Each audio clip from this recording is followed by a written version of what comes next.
ஓம் சாந்தி. ஜானகி தாதிஜி அவர்களுடைய வகுப்பு. தீயதை நீக்கி தெய்வத்தை ஆகுவதற்கான பொறுப்பாளர் சுயம் நாம தான். பிறரை பற்றிய சிந்தனை செஞ்சா சங்கல்பம், பேச்சு, செயல், சமயம் ஆகிய அனைத்தும் பயனற்றது ஆயிடும். நீண்ட காலம் முடிந்துவிட்டது. மீதம் சங்கம யுகத்துல குறைவான சமயம்தான் இருக்குது.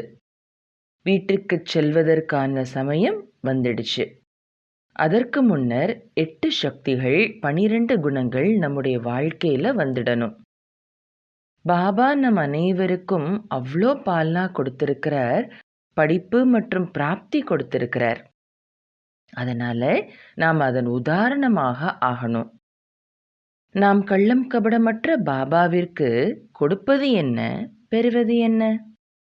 கொடுப்பதோ குப்பைய, ஆன பெறுவதோ 21 பிறவிகளுக்கான அரசாட்சிய.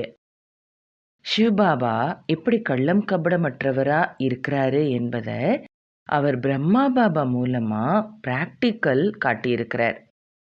பாபாவை அறிஞ்சுக்கிறதுக்காக, தன்னை அறிஞ்சுக்கிறதுக்காக, பாபாவை புரிஞ்சுக்கிறதுக்காக ஞானம் கொடுத்திருக்கிறார்.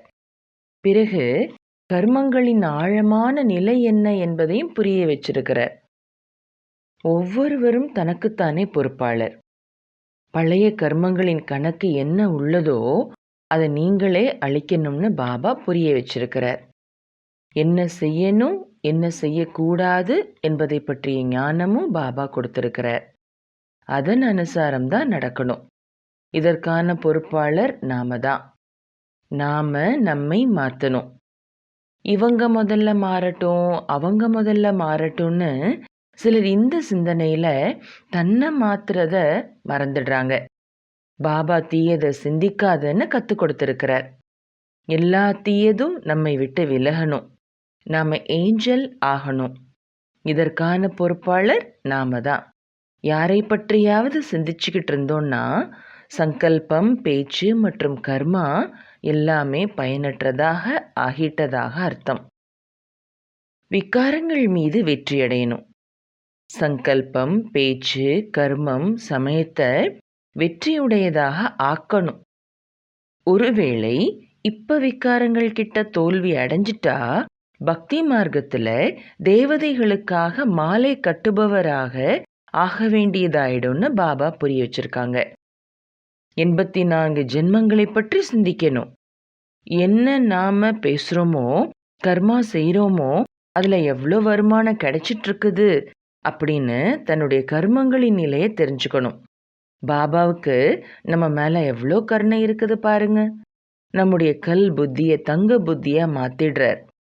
அப்ப அவருக்கு நாம எவ்வளோ நன்றி சொல்லணும்.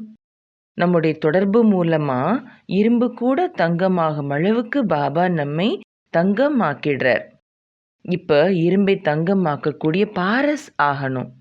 லட்சியத்தை எதிரில் வச்சிங்கன்னா லட்சியத்தை கொடுத்த வள்ளலும் எதிரில் இருப்பாரு. ஒரு வினாடி கூட மறக்கக்கூடாது. இனிமையான பாபா அவ்வளோ நல்ல நல்ல விஷயங்களை தினமும் காலையிலையும் மாலையிலையும் சொல்றாரு. இவ்வளோ விஷயங்கள் படிக்கிறதுக்கு, பார்க்கறதுக்கு, கேட்கறதுக்கு இருக்குதுன்னா வீண் எண்ணங்கள் பண்ண நேரம் எப்படி கிடைக்கும்? அதனால இப்ப நம்முடைய சங்கல்பா தங்கத்தினுடைய, அதாவது பாரசினுடைய வேலையை செய்யணும். நம்முடைய வைப்ரேஷன்ஸ் மூலமா பிறர் மாறணும். நம்ம கிட்ட தயாராகும் சக்தி மற்றும் கரைக்கக்கூடிய சக்தி இருந்ததுன்னா எந்த சுபாவ சமஸ்காரமும் நம்முடைய முன்னேற்றத்துல தடை ஏற்படுத்த முடியாது. கண்டறியக்கூடிய சக்தி நம்ம கிட்ட இருக்கணும்னு பாபா சொல்லியிருக்கிறாங்க. சக்திகள் நம்மை பறக்கும் கலையில பறக்க வச்சிடும். யாரும் தடுத்து நிறுத்த முடியாது. யானையினுடைய காதுக்குள்ள ஒருவேளை எறும்பு போயிடுச்சுன்னா பாவம் யானை மூர்ச்சி அடைஞ்சிரும். எறும்புக்கு எவ்வளோ அறிவு இருக்குதோ அந்த அளவு யானைக்கு கிடையாது. போற பாதையில மலை வந்துச்சுன்னா யானை நின்னுடும். ஆனா எறும்பு தன்னுடைய வழியை மாத்திட்டு போயிடும். ஒவ்வொருவரும் தன்னுடைய மதிப்பை பார்க்கணும். குழந்தாய், நீ மகாரதி என்று பாபா என்கிட்ட சொன்னாரு. மகாரதிக்கு ஒருபோதும் மாயா வர முடியாது. அதனால நான் மகாரத்தி என்பது நினைவிருக்கணும். தீயதை கேட்காதீங்க, தீயதை பார்க்காதீங்க, தீயதை பேசாதீங்க, தீயதை நினைக்காதீங்க. இப்படிப்பட்ட மகாரத்தி நிலையின் நினைவு இருந்துச்சுன்னா மாயா எதுவும் செய்ய முடியாது. இப்போ வாழ்ந்துட்டே விக்ரமா ஜீத் ஆகிறதுக்கான சமயம். விக்ரமா ஜீத் ஆகணும். சிரேஷ்ட கர்மத்தின் கணக்கை சேமிக்கணும். இதில் சமயத்தை வெற்றியுடையதாக ஆக்கணும். சமய அனுசாரமா பரமாத்மா சொல்றார், எனக்கு வேறு எதுவும் கொடுக்க வேணாம். உங்ககிட்ட என்ன நேரம் என்பது இருக்குதோ அதை என்னுடைய நினைவில், படிப்பில், தாரணையில், சேவையில் ஆகிய இந்த 4 பாடங்கள்லையும் 100% கொடுங்க. இதில் நேரத்தை ஈடுபடுத்தினீங்கன்னா பாஸ்விதானர் ஆயிடுவீங்கன்னு சொல்கிறார் பாபா. நினைவுன்னு சொன்னால் வேற எந்த நினைவும் வரக்கூடாது. ஞானத்தை பற்றி சொல்லணும்னா ஞான அமிர்தம் எவ்வளோ இனிமையானது. ஆழத்தில் போனால் எவ்வளோ ரத்தினங்கள் கிடைக்குது. தாரணை மூலமாக அலங்காரம் நடக்குது.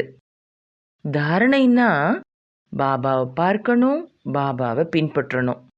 இதன் மூலமாக சகஜமாக வருமானம் கிடைக்குது. சேவையில் எண்ணம், சொல், செயல் ஆகிய 3ஐயும் ஒரே நேரத்தில் பயன்படுத்தி யார் சேவை செய்கிறாங்களோ அவங்க தியாகி, தபஸ்வி, விஸ்வ சேவாதாரி ஆயிடுறாங்க. சத்தியமான உள்ளம் மற்றும் தூய்மையான உள்ளத்தின் மூலம்தான் சிம்பிளா மற்றும் சாம்பிளா, அதாவது எளிமையானவரா, உதாரணமானவராக ஆக முடியும். பாபா நம் மீது கருணை காட்டுறார். ஆனால் ஆசீர்வாதங்களை அடையிறதுக்கு அதிகாரியாகும்படியான கர்மா நாம் செய்யணும். ஆரம்பத்தில் ஓம் மண்டலியில் ஓம் என்ற துவனியினால் எல்லாரும் டிரான்ஸில் போயிடுவாங்க. ஏன்னா பாபா ஓம் என்ற துவனியை அப்படி சொல்வார். அதை கேட்டதுமே எல்லா சகோதரர்களும் சகோதரிகளும் சாந்தி ஆயிடுவாங்க. பாபா அந்த நேரம் எங்களுக்கு திருஷ்டி கொடுப்பார் பாருங்க, ரொம்ப அற்புதமாக இருக்கும். இப்பொழுதோ ஓம் சாந்தி என்று சொல்வதனாலேயே சாந்தி கிடைச்சிடுது. மேலும் அதிகமாக வேற எதுவும் பேச வேண்டிய அவசியம் இல்லை. நம்முடைய உள்ளத்தில் திலாராம் பாபா இருக்கிறார். சத்தியமான தூய்மையான உள்ளம் இருக்குது. அதனால எளிமையா உதாரணமாக இருக்கிறோம். பாபா எப்படி இருந்த நம்மை எப்படி ஆக்கியிருக்கிறார்? அற்புதம். ஒவ்வொருவரும் தன்னைத்தானே பார்க்கணும். அப்படிப்பட்ட பிராமண வாழ்க்கையை பாபா கொடுத்திருக்கிறார். இந்த வாழ்க்கை முழு கல்பத்திலையும் வேற எப்பவுமே கிடைக்காது. இந்த பிராமண வாழ்க்கையில பிரம்மா போஜனம் சாப்பிடணும். பிரம்மா வாயிலிருந்து உச்சரிக்கப்பட்ட மகா வாக்கியத்தை கேட்கணும். உணவு தயார் பண்றவங்க, பரிமாறுபவர்கள், சாப்பிடுபவர்கள் ஆகிய எல்லோருமே எவ்வளோ பாக்கியசாலி. பகவானுடைய பாலனை நேரடியாக கிடைச்சிட்டு இருக்குது. மதுபனில் தான் இவ்வளோ விசாலமான சந்திப்பின் திருவிழா நடக்குது. இந்த சந்திப்பில் பாபாட்ட இருந்து, பரிவாரத்திட்ட இருந்து யாருக்கு என்ன வேணுமோ அதை பெற முடியும். குழுவாக இருக்கும்போது பாபா நினைவு ரொம்ப நல்லா வரும். எல்லோரும் பாபாவினுடைய எவ்வளவு இனிமையான, எவ்வளவு அன்பான குழந்தைங்க. எதுவரை ஆத்மா சரீரத்தில் இருக்குதோ அதுவரை படைப்பாளர் மற்றும் படைப்பு ஆகிய 2ஐயும் நல்ல முறையில் பார்க்கணும், அறிஞ்சுக்கணும், புரிஞ்சுக்கணும். மேலும் பாபா கிட்ட இருந்து என்ன அடைஞ்சிருக்கிறோமோ அதன் நினைவில் இருக்கணும். பாபா சொல்ற, எந்த ஒரு ஆத்மா மூலமாவது ஏதாவது தவறு ஏற்பட்டுடுச்சுன்னா என்ன செய்வீங்க?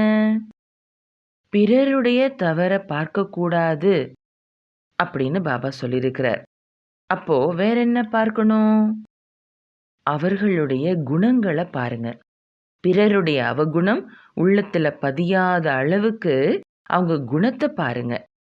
ஏன்னா உள்ளத்துல இருந்துச்சுன்னா சிந்தனையிலையும் அதுவே தான் வரும்.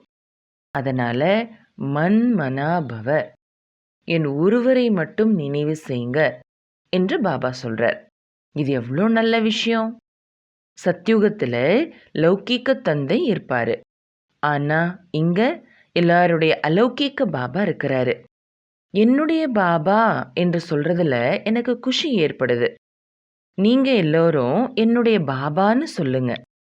நான் ஆத்மா, என்னுடையவர் பரமாத்மா.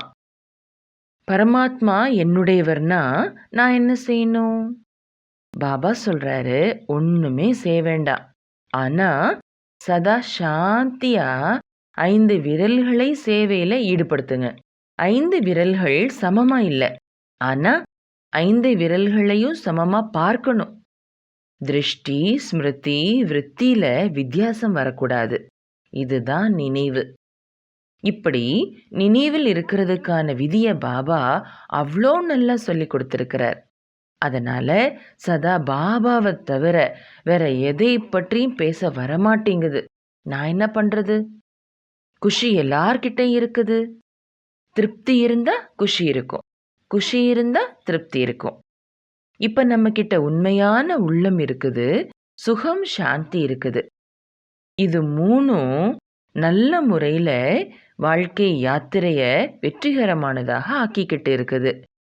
வாழ்க்கையை வெற்றிகரமானதாக ஆக்கணும்னா என்னுடைய பாபாவை பாருங்க. எனக்கு பாபா சக்காஷ் கொடுத்துட்டே இருக்கிறார். நீங்க பாபா கிட்ட இருந்து எடுத்துட்டே இருக்கிறீங்க. இது அற்புதமானது.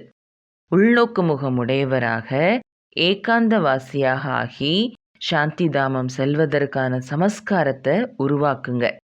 மற்றும் சுகதாமத்துக்கு வர்றதுக்கு கவனம் கொடுங்க. பாபா குழந்தைகள் யார் எங்கிருந்தாலும் சரி, நாம பாபா கிட்ட இருந்து பெறக்கூடியவர்கள். பாபாவை விட்டுவிடக்கூடியவர்கள் கிடையாது. பாபா நமக்கு என்ன கொடுக்கணுமோ அதை கொடுப்பாரு. ஆனா அதை பெறக்கூடிய குழந்தைகளாகிய நாம அதற்கு பாத்திரமானவராக ஆகணும். பாபாவினுடைய பெயர் கெட்டுவிடும்படியாக ஒருபோதும் எந்த தவறும் செய்யக்கூடாது. உள்ளம், புத்தி, திருஷ்டி இந்த 3ன் மீதும் கவனம் இருக்கணும். எந்த விஷயத்தினுடைய டென்ஷனும் இருக்கக்கூடாது. ஆனா அட்டென்ஷன் அவசியமானது. உள்ளம், புத்தி, திருஷ்டி இந்த 3ஐயுமே சோதனை செய்யணும். உள்ளம் சத்தியமா இருந்தா இறைவன் மகிழ்ச்சி அடைவாரு. தைரியமான குழந்தைகளுக்கு பாபா உதவி செய்வாரு. இந்த அனுபவம் ரொம்ப அற்புதமானது. முழு உலகத்திலும் உள்ள அத்தனை பாபாவின் குழந்தைகளும் தங்களுடைய பாக்கியத்தை தாமே புரிஞ்சுக்க முடியும். தியாகத்தின் மூலம் பாக்கியம் உருவாகுது. அப்பதான் தபஸ்யா வரும். தபஸ்யா மூலம் அனைத்து விக்கர்மங்கள் விநாசமாகிறதுனால நல்ல கர்மா செய்யறதுக்கான சக்தி வந்துடுது. தைரியம் வைக்கும்போது பாபாவோட உதவி ரொம்ப கிடைக்கிறத நான் பிராக்டிக்கல் வாழ்க்கையில பார்த்திருக்கிறேன். சமயம், சுவாசம், சங்கல்பம் ஆகியவை எப்ப என்ன காரணம் வந்தாலும் சரி. ஆனா இது பலனற்றதாக போயிடக்கூடாது. செய்விப்பவர் பாபா என்று ஞானம் சொல்லுது. சாட்சியாகி டிராமால நடிப்பு நடிக்கணும். பாபா என்ன ஞானம் கொடுத்துட்டு இருக்கிறாரோ அதை இப்ப தாரணை செய்யணும். தாரணை செஞ்சா சாந்திதாமம் வழியா சுகதாமம் போறதுக்கு தயாராயிடுவோம். சுகதாமத்திற்கு கண்டிப்பா போகணும். சாந்திதாமம் வழியா போகணும். சாந்திதாமத்துல இருக்கிறதுக்கான சமஸ்காரத்தை இப்பொழுதிலிருந்தே நிறைச்சுக்கணும். சுகதாமத்துக்கு வர்றதுக்கான அட்டென்ஷன் இருக்கணும். டென்ஷன்ல இருந்து ஃப்ரீயாக இருக்கணும். உள்நோக்கு முகமுடையவராக ஏகாந்தவாசியாக ஆகுவது ரொம்ப மதிப்பு வாய்ந்தது. ஏன்னா கொஞ்சம் வெளிநோக்கு முகம் இருந்தா கூட அதை ஆத்மாபிமானியாக உள்நோக்கு முகமுடையவராக ஆகவிடாது. யோகியாக இருக்கிறவங்க பிராக்டிக்கல்ல சகயோகியாக இருப்பாங்க. புத்திக்கு பலம் கொடுப்பது ஞானம். அதனால தான் புத்திய பயன்படுத்து என்று பாபா சொல்றாரு. இப்பொழுது கூட பாபா குழந்தைகளாகிய நம்மை தன்னுடையவராக ஆக்கி காரியம் செய்துட்டு இருக்கிறார். நம்முடைய எளிமையை பார்த்து, உதாரணத்தை பார்த்து நம் முன்னால வருபவங்களும் கூட எளிமையானவராக, உதாரணமானவராக ஆகணும். ஆரம்பத்திலிருந்து உதாரணத்தை பார்த்து பார்த்து தான் இந்தளவு வளர்ச்சி ஏற்பட்டிருக்கிறது. பாபா குழந்தைகளாகி நம்மை என்னவாக ஆக்கியிருக்கிறார் பாருங்க. பாபா நம்முடைய வாழ்க்கைய பாதுகாக்க மட்டும் செய்யல, படிப்பினை மட்டும் கொடுக்கல, ஆனா நடைமுறையில நம்மையும் தனக்கு சமமாக ஆக்கிடுறார். நாம் அனைவரும் சேர்ந்து பாபாவின் பெயரை விஸ்வத்துல புகழடைய செய்யணும். முழுமையாக ஆத்ம அபிமானியாக ஆகுங்க. அப்போ உள்ளம் குஷியா, புத்தி குளிர்ச்சியானதா மற்றும் சுபாவம் சரளமானதாக ஆயிடும். டிராமா இனிமையானது மற்றும் பாபா மிகவும் அன்பானவர். எங்கே உடல் இருக்குதோ அங்கே மனசு இருக்குது. பிறகு என்ன? அங்கே என்னுடைய பாபா இருக்கிறாரு. பாபா குழந்தைகளேன்னு சொல்றாரு. நாம பாபான்னு சொல்றோம். பாபா சுயம் சப்தத்துல வராரு. ஆனா நம்மை சப்தத்தை கடந்து போகச் சொல்றாரு. உள்நோக்கு முகம் உடையவராக இருந்தா சதா சுகமானவராக இருக்கலாம். ஏகாந்த பிரியர் ஏகாகிரதா சக்தி மூலம் சாக்ஷாத் பாபாவுக்கு சமமா ஆகணுங்கிற பாவனை என்ன இருக்குதோ அதை பாபா பூர்த்தி செய்றார். இந்த பாபா அற்புதமானவர். அவர் எல்லாம் அறிந்தவர். எந்த மனிதாத்மாவோ, சாது, சந்நியாசி அல்லது மகாத்மாவோ யாரா இருந்தாலும் சரி, பிறருடைய உள்ளத்தை யாராலும் அறிய முடியாது. இந்த பாபா அறிஞ்சிக்கிறது, புரிஞ்சிக்கிறது மட்டுமல்லாமல் தனக்கு சமமாக ஆக்குறதுக்காக குழந்தைகளே சாட்சியாகி அனைவருடைய உள்ளம் புத்திய சகயோகியாக ஆக்கிக்கிட்டே போங்கன்னு சொல்றாரு. நிச்சய புத்தி உடையவரா வெற்றி அடைபவராக இருங்க. கொஞ்சம் கூட தேக அபிமானத்தின் அம்சம் கூட இருக்கக்கூடாது. கம்ப்ளீட் ஆத்ம அபிமானி ஆகுங்க. இப்படி இருந்தா உள்ளம் குஷி நிறைந்ததாக, புத்தி குளிர்ச்சி அடைந்ததாக, சுபாவம் சரளமானதாக ஆயிடும். வேற என்ன வேணும் நமக்கு? என்னுடைய உள்ளம் குஷியா இருக்குதா என்று தன்னுடைய உள்ளத்தை கேளுங்க. நாம் கேட்காமலேயே பாபா நமக்கு முத்து கொடுத்துட்டே இருக்கிறாரு. அதனால நான் பாபா கிட்ட எதுவுமே கேட்கறதில்ல. யார் அப்பா விரும்புறத செய்துட்டே இருக்கிறாங்களோ அவங்க தான் குழந்தை. புது யுகம் வந்துட்டே இருக்குது. அதனால பழைய பாவம் கொஞ்சம் கூட இருக்கக்கூடாது. கர்மங்களின் கத்திய பார்த்து தெரிஞ்சு எச்சரிக்கையா இருக்க வேண்டியது ரொம்ப அவசியம். கர்மங்களில் எச்சரிக்கை இருக்கணும். நான் என்னை சாட்சியாகி பார்க்கிறேன். கடந்து போன விஷயங்கள் எல்லாம் ரொம்ப நல்லது தான் கடந்து போனது. நிகழ்காலத்துல சாந்தி, குஷி, அன்பு, ஆனந்தம், இயல்பான புன்னகை இருக்குது. எந்த விஷயமும் கடினமானதாக இல்லை. பாபா இதை பிராக்டிக்கலா வாழ்ந்து காட்டி இருக்கிறார். அனுபவம் செய்ய வச்சிருக்கிறார். சில நேரம் சரீரத்தோட நிலைமை அப்படி மோசமா இருக்கும். அப்ப நான் பாபாட்ட சொல்வேன், பாபா இந்த சரீரத்தை விட்டுட்டா நல்லா இருக்கும். இந்த சரீரத்தை விட்டுடணுன்ற நினைவுல இருக்கவான்னு கேட்பேன். உடனே பாபா பேசாமல் இருன்னு சொல்லிடுவாரு. என்னை அப்படி சொல்லவே விடமாட்டாரு. நான் என்ன பண்றது? வலி இருக்குது, ஆனா துக்கம் இல்லை. வலியை விரட்டக்கூடிய நீங்க இருக்கிறீங்க. அப்புறம் நான் பண்றதுக்கு என்ன இருக்குது? எப்பொழுதிலிருந்து நான் சமர்ப்பணம் ஆனேனோ அப்பொழுதிலிருந்து பாபா எப்படி இயக்கிக்கிட்டு இருக்கிறாரோ, செய்ய வச்சுக்கிட்டு இருக்கிறாரோ அப்படியே நடக்கிறேன், செய்யறேன். ஒவ்வொருவருடைய நடிப்பும் வெவ்வேறானது. ஷரீரத்திலிருந்து விடுபட்டு ஒருவருக்கொருவர் ஆன்மீக அன்போடு இருக்கணும். அந்த அன்பான திருஷ்டியோட சந்திக்கும் போது அந்த சந்திப்பு எவ்வளோ நல்லா இருக்குது. என்னுடைய பாபா, இனிமையான பாபா, அன்பான பாபா, நன்றி பாபா. என்னுடைய பாபா என்று என் உள்ளத்துல வரமாட்டேங்குதுன்னு சொல்றவங்க யாருமே இருக்க மாட்டீங்க. ஒரே ஒரு பாபா தான் இருக்கிறார். அதனால தான் எல்லாரும் என்னுடைய பாபான்னு சொல்றீங்க. பூமியில கால் வைக்காதீங்க, பறந்துக்கிட்டே இருங்க, பறக்க வச்சுக்கிட்டே இருங்கன்னு பாபா சொல்றாரு. பாபா திடீர்னு ஆஜராயிடுறாரு. பிறகு வாயுமண்டலம் சக்திசாலி ஆயிடுது. பிறகு அவர் மறைஞ்சிடுறாரு.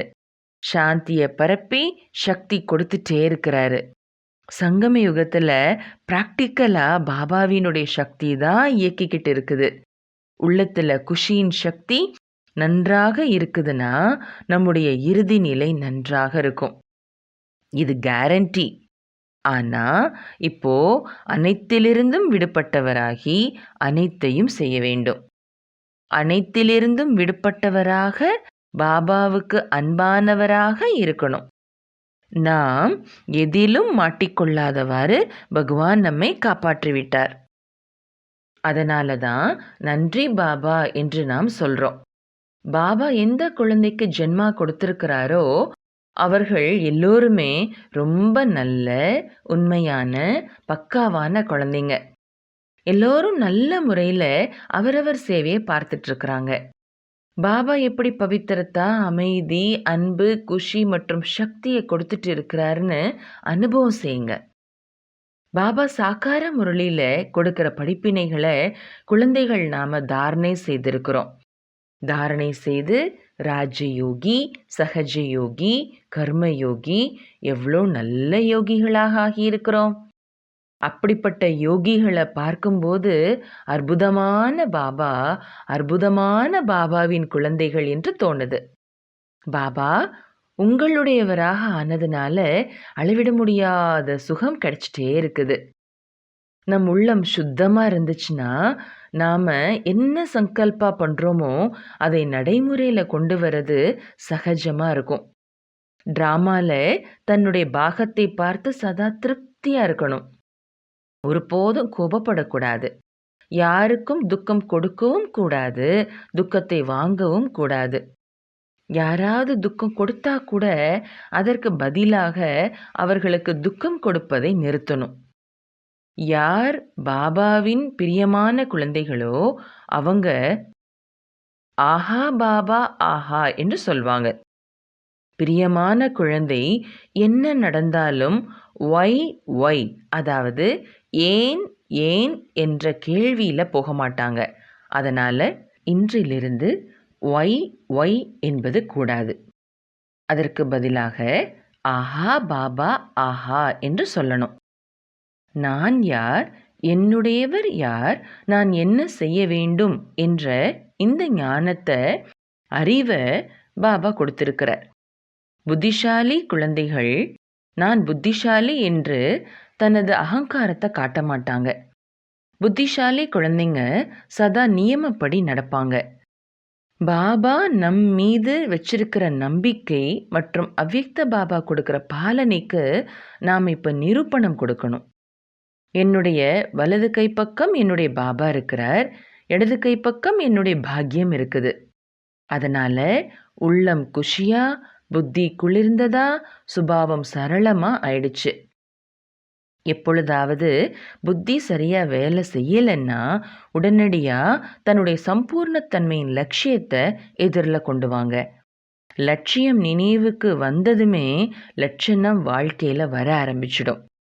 சாந்தி நம்முடைய சுய தர்மம். நடைமுறை வாழ்க்கையில யார் ஆத்மாக்களாகி நம்மை பார்க்கிறாங்களோ அவங்க தன்னுடைய சுய தர்மத்தை அறிஞ்சுக்கிட்டு சாந்த ஸ்வரூபமாயிடணும். ஆனா நாம தூய்மையானாதான் சாந்தி இருக்கும். கொஞ்சம் தூய்மையில குறை இருந்தாலும் சாந்தி இருக்காது. சாந்தி மற்றும் அன்பு இருக்குதுன்னா மகிழ்ச்சியும் இருக்கும். பிறகு நம்முடைய குஷியை பார்த்து பிறரும் நம்மை போலவே குஷியாகிடுவாங்க. நாம் ஏன் வீண் சிந்தனை பண்ணணும்? எல்லாமே நிச்சயிக்கப்பட்டதுன்னா பிறகு ஏன் கவலைப்படணும்? என்ன பதிவாகி இருக்குதோ அதுதான் மீண்டும் நடக்க போகுது. செய்விப்பவர் நம்ம மூலமா செய்ய வச்சுக்கிட்டு இருக்கிறாரு. தன்னை அவசியம் சோதனை செய்யணும். ஏன்னா ஏதாவது குறை இருந்தா அதை மாற்றணும். நிச்சய புத்தி உடையவராக கவலையற்றவராகி இருக்கணும். எந்த கவலையும் எனக்கு இல்லை, எந்த சிந்தனையும் வர்றதில்லை. என்ன சேவை எதிரில் இருக்குதோ அதை செய்ய வைக்கிறவர் செய்ய வச்சுக்கிட்டு இருக்கிறாரு. செய்கிறதுல நாம் அக்யூரேட்டாக இருக்கணும். ஏன்னா இப்போ இங்கே நமக்கு என்ன படிப்பு மற்றும் பாலனை கிடைச்சிட்டு இருக்குதோ, என்ன பிராப்திகள் கிடைச்சிட்டு இருக்கிறதோ, அன்பு கிடைச்சிட்டு இருக்கிறதோ அது முழு கல்பத்திலையும் கிடைக்காது. அதனால் இப்போ நாம் நல்ல முறையில் இதன் லாபத்தை எடுத்துக்கணும். ஒவ்வொரு பாபாவின் குழந்தையும் பாபாவிற்கு பயன்படணும். இவங்க எப்படி இருந்தாங்க, இப்ப எப்படி மாறிட்டாங்கன்னு உலகத்தினர் சொல்ற அளவுக்கு உதாரணமாகணும். சங்கம யுகத்துல பாபாவினுடையவராகி, பாபாவை பின்பற்றி, பாபாவுக்கு சமமாக ஆகணும். லக்ஷ்மி நாராயணனாக யார் ஆகப் போறாங்கன்னு எனக்கு தெரியும். நானும் அவங்க ராஜ்யத்துல நெருக்கத்துல இருப்பேன். இங்கே யஜ்ஞத்துல பாபா கூட இருக்கிறேன்னா, அங்கேயும் கூட அவரோட ராஜ்யத்திலையும் இருப்பேன். இந்த நம்பிக்கை எனக்கு இருக்குது. நான் போயே தீருவேன். குழந்தைகளே, இங்க கொஞ்ச சமயத்துக்காக நீங்க ஃபரிஷ்தா ரூபத்துல இருங்க. அப்ப தேவத்தை ஆகிறது ஒன்றும் பெரிய விஷயம் கிடையாதுன்னு பாபா கற்றுக் கொடுத்துருக்கிறார். இப்போ இந்த சமயத்துல மேலேயே இருக்கணும். பற்றற்றவரா, பிரபுவிற்கு அன்பானவராக ஆகணும். யாரை பார்த்தும் இவங்க சரியில்லை என்ற உணர்வு ஒருபோதும் எனக்கு வந்ததில்லை. எல்லோருமே நல்லவங்க. 5 விரல்கள் சமமா இல்லைனாலும் நல்ல வேலை செய்துட்டு இருக்குது. பகவான் செய்ய வச்சுக்கிட்டு இருக்கிறார். என்னுடைய கயிறு உங்க கையில. நீங்க என்னுடைய கள்ளம் கபடமற்ற பாபா. பாபா, நீங்கள் என்னுடையவர்னு நான் சொல்றேன். நான் உன்னுடையவர்னு பாபா சொல்றாரு. இதை விட வேற என்ன வேணும்? நல்லது. ஓம் சாந்தி.